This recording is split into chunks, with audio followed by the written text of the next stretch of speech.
मार्च 1977 पाकिस्तान की सड़कें जल रही थीं और तत्कालीन प्रधानमंत्री जुल्फिकार अली भुट्टो की कुर्सी खतरे में थी। उस समय पाकिस्तान के बड़े शहरों में भुट्टो सरकार के खिलाफ जबरदस्त विरोध प्रदर्शन हो रहे थे, जिनमें शामिल थी कट्टरपंथी इस्लामी पार्टियां। ये दल भुट्टो पर चुनावी धांधली करने का आरोप लगा रहे थे और उनके इस्तीफे की मांग कर रहे थे। कट्टरपंथियों के निशाने पर भुट्टो के होने का सीधा सा कारण था उनका सेकुलरिज्म और समाजवादी राजनीति। हालात इतने खराब थे कि सुरक्षा बलों और प्रदर्शनकारियों के बीच हिंसक झड़पें हो रही थीं, जिनमें कई लोग मारे गए और हजारों को जेल में डाल दिया गया था।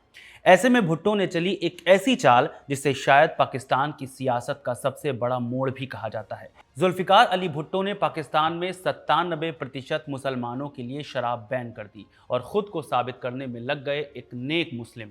शायद भुट्टो को लगा था कि इस पाबंदी से वो धार्मिक लोगों का दिल जीत लेंगे और जो आंदोलन उनके खिलाफ चल रहा है वो थम जाएगा। मगर आवाम के गुस्से की असली वजह तो गरीबी, महंगाई और बेरोजगारी थी। माने आवाम समझ चुकी थी कि ये एक राजनीतिक ड्रामा है। भुट्टो का दाव उल्टा पड़ चुका था। सड़कें शांत होने के बजाय और ज्यादा जलने लगी। कट्टरपंथी समर्थकों ने कराची जैसे बड़े शहरों में शराब की दुकानों पर हमला कर दिया, उन्हें लाठियों और पत्थरों से तोड़ दिया और लूट मचा दी। लूट इस कदर की एक ओर दुकानें जल रहीं, दूसरी ओर युवा बीच सड़क ही शराब घटकने लगे। बहुत से लोग शराब ले लेकर गलियों में भागने लगे। जुल्फिकार के शराबबंदी के इस फैसले ने पाकिस्तान अवाम को एक तरह उकसाने का काम कर दिया। रही सही कसर भुट्टो की लाहौर रैली ने पूरी कर दी, जिसमें उन्होंने जनसैलाब के सामने ये बोल दिया, हाँ मैं शराब पीता हूं लेकिन आवाम का खून नहीं पीता। आखिरकार 2 महीने बाद मिलिट्री चीफ जनरल जियाउल हक ने तख्ता पलट कर दिया और भुट्टो को सत्ता से बेदखल।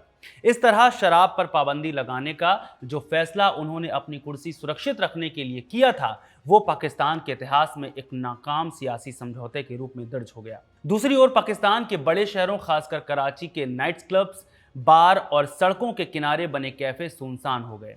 इसके बाद फिर कभी पाकिस्तान में शराब नहीं पी गई, मगर अब हालात बदल चुके हैं। पाकिस्तान सरकार ने एक बार फिर फैसला किया है कि दूसरे देशों को शराब निर्यात की जाएगी। पाकिस्तान सरकार ने यह फैसला क्यों लिया, पाकिस्तान में शराब का इतिहास क्या रहा है, आज के इस वीडियो में सब कुछ जानेंगे। इस पूरी कहानी में 3 किरदारों को याद जरूर रखिएगा, शहबाज शरीफ और मरी ब्रेवरी। नमस्कार, मेरा नाम है रविशंकर, आप देख रहे हैं खबरगांव। पाकिस्तान फिर लेगा शराब का सहारा। इस स्टेटमेंट को सुनने के बाद दिमाग में सीधा सवाल आता है, क्यों?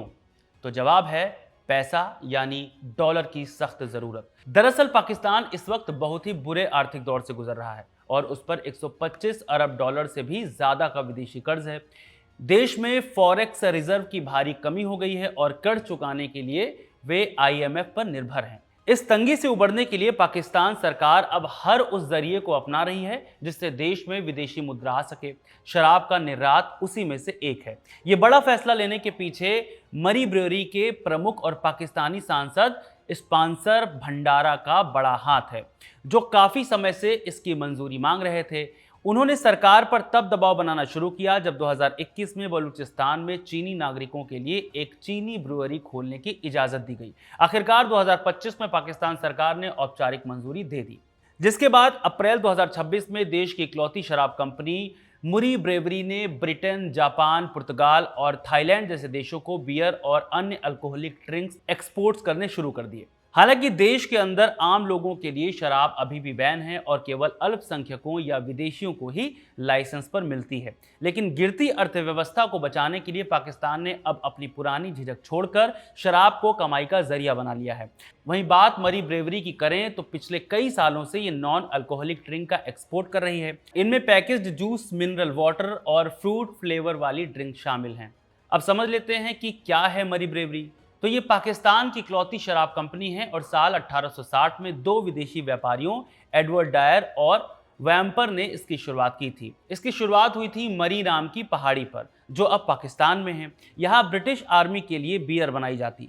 फिर जब देश आज़ादी की ओर बढ़ा तो एक पारसी परिवार ने इस कंपनी को खरीद लिया। आज की तारीख में इस्फानायर एम भंडारा इस कंपनी के प्रमुख हैं। इस्फानायर एम भंडारा पाकिस्तान के ऐसी ही प्रभावशाली पारसी परिवार से ताल्लुक रखते हैं। वे 54 साल के हैं और मौजूदा वक्त में पाकिस्तान की नेशनल असेंबली के सदस्य हैं। उनका परिवार राजनीति में काफ़ी सक्रिय रहा है। उनके पिता ज़ियाउल हक के समय में केंद्रीय मंत्री और परवेज मुशर्रफ के शासन में सांसद रह चुके हैं। इस्फा नायर के बारे में कहा जाता है कि वो भारत और पाकिस्तान के बीच बेहतर व्यापारिक रिश्तों के बहुत बड़े समर्थक रहे हैं। उनका मानना है कि कश्मीर जैसे विवादों को फिलहाल पीछे छोड़कर दोनों देशों को आम जनता के फायदे के लिए वाघा बॉर्डर खोल देना चाहिए। वे चाहते हैं कि पाकिस्तान में दाल, चीनी और रोटी जैसी बुनियादी चीज़ों की कीमतें कम हों, जो भारत में व्यापार बढ़ने पर मुमकिन है। वे अपनी कंपनी के लिए कच्चा माल और मशीनरी भी भारत से ही मंगवाना पसंद करते हैं, जो फिलहाल दुबई के रास्ते पाकिस्तान पहुंचता था। फिलहाल तो ऑपरेशन सिंदूर के बाद सब कुछ बंद है। इस्फा नायर भंडारा उन महज पारसियों में हैं जो युवा हैं और बड़ा नाम है, क्योंकि पाकिस्तान में आज़ादी के बाद 20,000 से 25,000 पारसी बचे थे, मगर अब 1,000 से भी कम हैं। उनमें से भी ज़्यादातर लोग 80 या 90 साल की उम्र के बुजुर्ग हैं। ऐसे में इस्फा नायर का मरी ब्रेवरी जैसे कंपनी का मालिक होना खुद में गर्व का विषय है। फिलहाल यही इस्फा नायर अब पाकिस्तान को आर्थिक संकट से निकालने में मदद कर रहे हैं। मुरी ब्रेवरी के अलावा साल 2021 में पाकिस्तान ने बलूचिस्तान में एक चीनी कंपनी को शराब बनाने की इजाज़त दी थी, ताकि वहां काम कर रहे चीनी नागरिकों की ज़रूरतें पूरी हो सकें। हालांकि वो कंपनी सफल नहीं हो सकी। आज़ादी के बाद करीब 70 के दशक में पाकिस्तान इंटरनेशनल एयरलाइंस यानी PIA को दुनिया की बेहतरीन एयरलाइंस में गिना जाता था और उसके वाइन एंड स्पिरिट्स मेन्यू में दुनिया भर की शराब मिलती थी। खेल के मैदानों का भी नज़ारा अलग था। 1976 में जब पाकिस्तान की क्रिकेट टीम ने ऑस्ट्रेलिया को हराया तो सलामी बल्लेबाज सादिक और कप्तान मुश्ताक ने जीत का जश्न बियर के साथ मनाया था। मशहूर क्रांतिकारी शायर हबीब जाबिल जैसे बुद्धिजीवी कराची के रेस्टोरेंट में दोस्तों के साथ बैठकर बेखौफ जाम छलकाया करते थे। लेकिन इस वक्त तक इस्लाम का हवाला देकर पाकिस्तान में शराब के खिलाफ छिटपुट विरोध शुरू हो चुके थे। रातों रात शुरू नहीं हुआ था, बल्कि इसकी जड़ें 1954 के दंगों में मिलती हैं, जब कट्टरपंथी मजलिसे अहरार के युवा विंग ने लाहौर के उन कॉफ़ी हाउसों पर हमला किया था जहां शराब परोसी जाती थी। 1960 के आखिर में जमात इस्लामी, जिसे इस्लामी जमात तलाबा भी बोलते हैं, इनके स्टूडेंट विंग ने कराची में बार और रेस्टोरेंट में खूब तोड़फोड़ की। इसे एक आंदोलन का रूप दे दिया। ये तोड़फोड़ इसलिए हुई क्योंकि 1967 में एक Islamic scholar doctor Fazlur Rahman Malik ने टीवी पर यह कह दिया था कि बियर पीने से कुछ गलत नहीं होता, बल्कि कुछ गिने चुने पेय पदार्थ ही अवैध हैं। इस बात को कहने के लिए फजलुर रहमान ने हनफी न्याय शास्त्र का हवाला दिया, जिसे पाकिस्तान के सुन्नी मुसलमान बहुत ज़्यादा मानते हैं।